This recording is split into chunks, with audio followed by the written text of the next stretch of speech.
Okay, so today we'll learn about how to make a Next.js app. So today we'll just do installation, how to install Next.js. So go to Next.js's website, and it's going to be the first one. I'll put the link in the bio. Alright, so Next.js is a React framework for web. Let's see. Docs. Let me get started. Okay, so the requirements for Next.js are Node version 14.6 or higher, and you need either a macOS, Windows, or Linux computer. So you can click this link here, and then you can install Node directly through this. This is the stable version, and this is the newest version. The stable version has been tested, and you know that things are working. The newest version might still be in testing. I would typically go with the stable version, but it's up to you. Both would usually work. Alright, so once you've installed it, run the installation file. Let's see. You click on it, and then you run the installation file.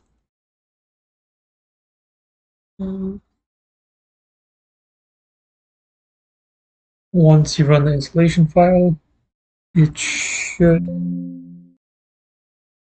I mean, I already have it installed, that's why it's giving me this error, but yeah, you can install it through here. Once you're finished, then go to prompt. You can just type in CMD from your search, enter. Once you're here, go back to the Next.js site, and you can create it through.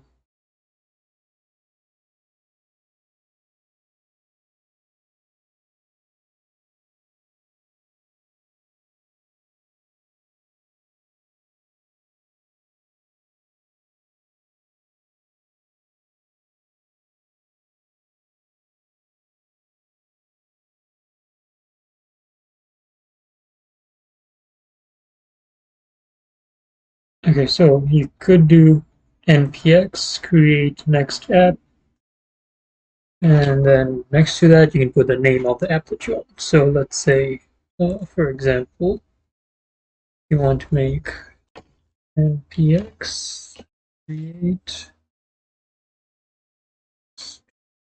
app, and then you can put the name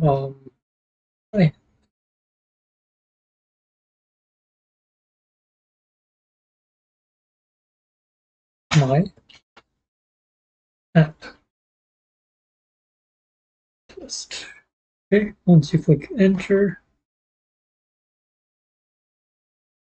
do not create a name called my app because npm name and structure name can no longer contain capital letters. Oh, I did not know that.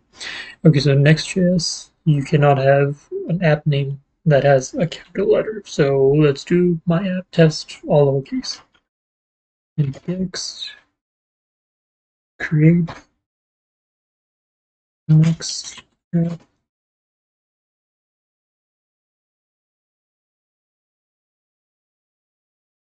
Okay, so now it's giving us a prompt. Would you like to use TypeScript with this project? You can go right and left.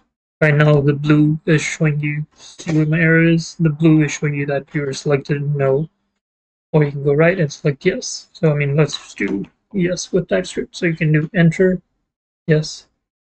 Now we're saying ESLint, you can do yes. Tailwind CSS, so that's just going to be like kind of like Bootstrap, where you can use pre-built CSS commands to make it easier on you. Yes. Source directory, you can do yes or no. Yes. Enter that. Yes. Would you like to input configuration? I don't have anything, so I'm just going to click enter. And now it's going to install these dependencies. So you need React DOM. That's going to be what shows up on your browser. Next, and then TypeScript and all the dependencies that come along with it.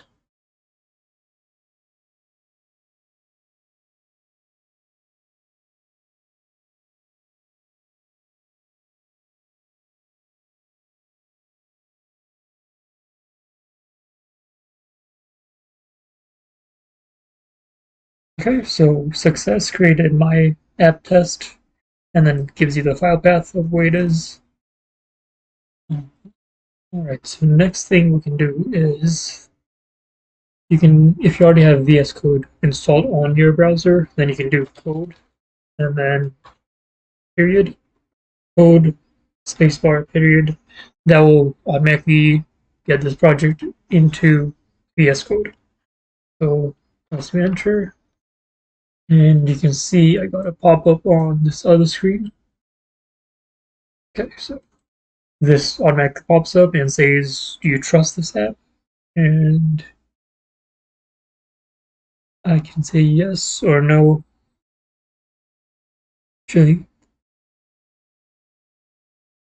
and then I can run it from there. Let's do,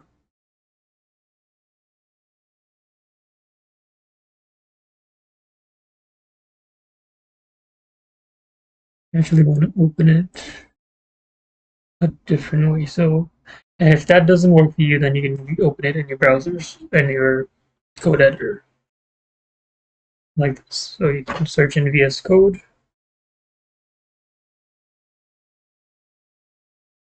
Once you do have it, file, open file, and mine was installed in, let's see, where was it? My app test. Click open.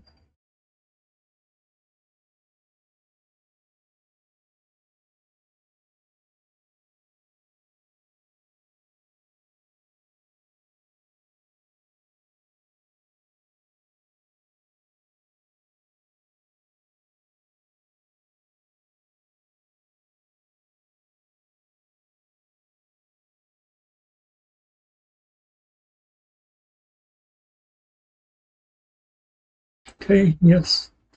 Alright, so now you are on VS Code and you can see the test app that you built.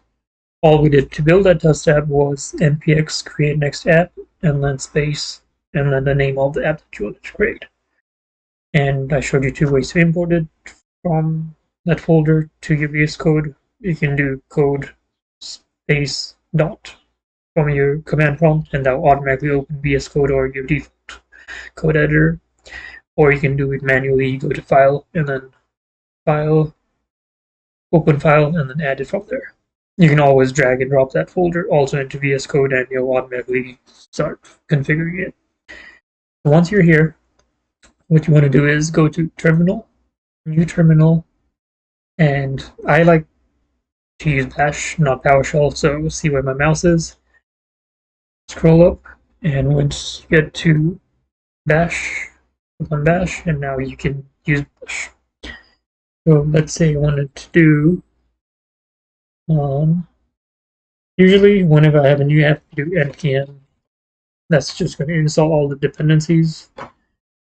We probably have already done this, but it's just easier for me to make sure that all the dependencies are updated. Once the dependencies are updated, then you can do npm dev. Actually, let me show you where these commands could be found. So you go to package.json, and in there you can see these dependencies. So Node, React, React DOM, Next, Post CSS, React, Tailwind, TypeScript. Or if you want to do npm run dev, npm run build, npm run start, you can use any of these. Right now we're doing npm run dev, so that's going to be this script that's being used. Okay, so enter.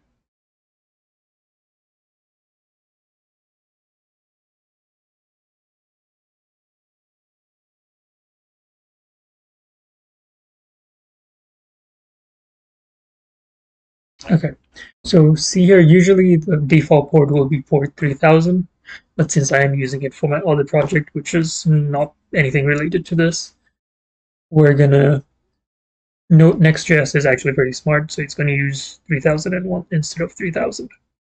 And what we can do is, you see the URL up here, localhost 3001. I'm gonna highlight it. You can actually Type control if you have a Windows, control and click on that, and that would open it in a browser for you. So let's see what's going on. Yep. So there you have it. You installed Next.js and you deployed it, and it's running on your local host. So thank you for watching my video. Hope you have a wonderful day. Thanks. Bye.